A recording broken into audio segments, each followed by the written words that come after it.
হাসি মুখ সবাই জোরে জোরে একবার বলেন মারহাবা মারহাবা।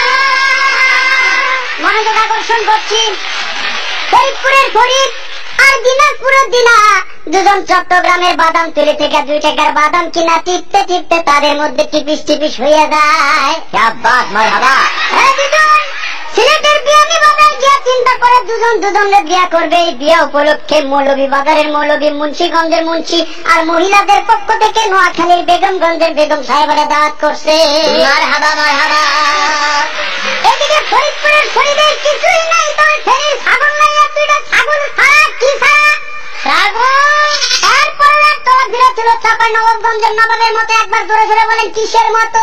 কিসের মতো? নবাবের মতো। টাঙ্গাইল থেকে একখান তাঁতের শাড়ি, যশোর বেনাপোল থেকে বেনারসি, রংপুর থেকে রং আর আলতা দিঘি থেকে আলতাই না দিনাজপুরের দিনারে বিয়া করে ফেলাইছে। এদিকে দিনার বাবা সিরাজগঞ্জের সিরাজ মিয়া ছিল মেলা টাকা পয়সার মালিক, কারণ রংপুরে ছিল তার রঙের ব্যবসা আর সুনামগঞ্জে ছিল তার বহুত সুনাম। এই নিয়ে চিন্তা করছিল তার মায়ের জাকজমক করে বিয়া দেব।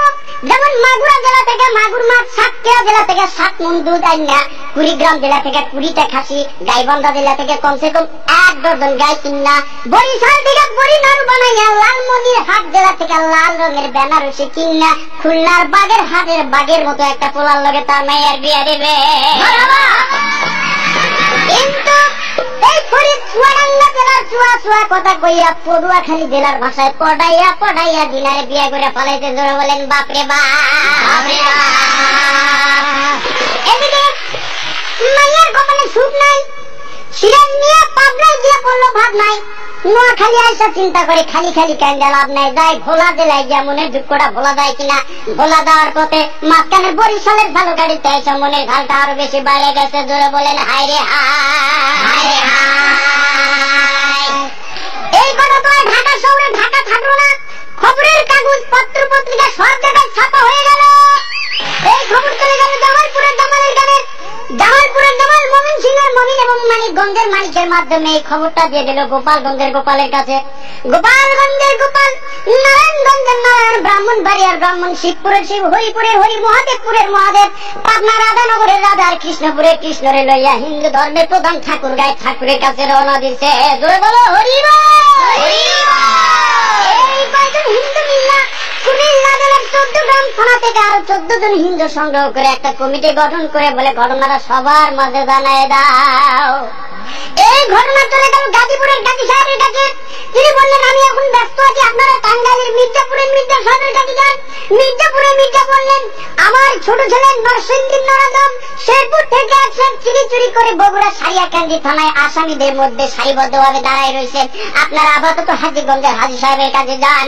হাজীগঞ্জের হাজী সাহেব বললেন ফরিদার দিনাতে বিয়েটা করছে, এটা শরীয়তপুরের শরীয়ত মোতাবেক ঠিক আছে কিনা?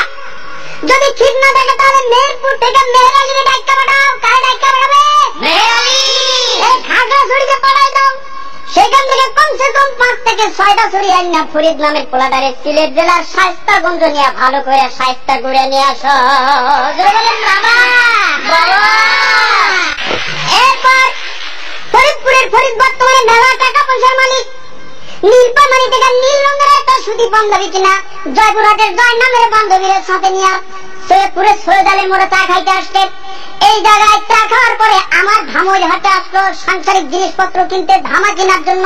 সেইখানে যখন ফরিদের সাথে আমার দেখা হলো, আমি প্রশ্ন করলাম ফরিদ কি খবর? তাৎক্ষণিক ভাবে ফরিদ বিষণ্ণ মুখে আমাকে উত্তর দিল বউয়ের বেলায় ইচ্ছা করে গাড়ি নিতে মারি যাও, তাই গাড়ি নিতে মারি যাও, কান্দে বিয়া করলাম বাপরে বাপ, বাইরে কান্দে বিয়া করলাম বাপরে বাপ।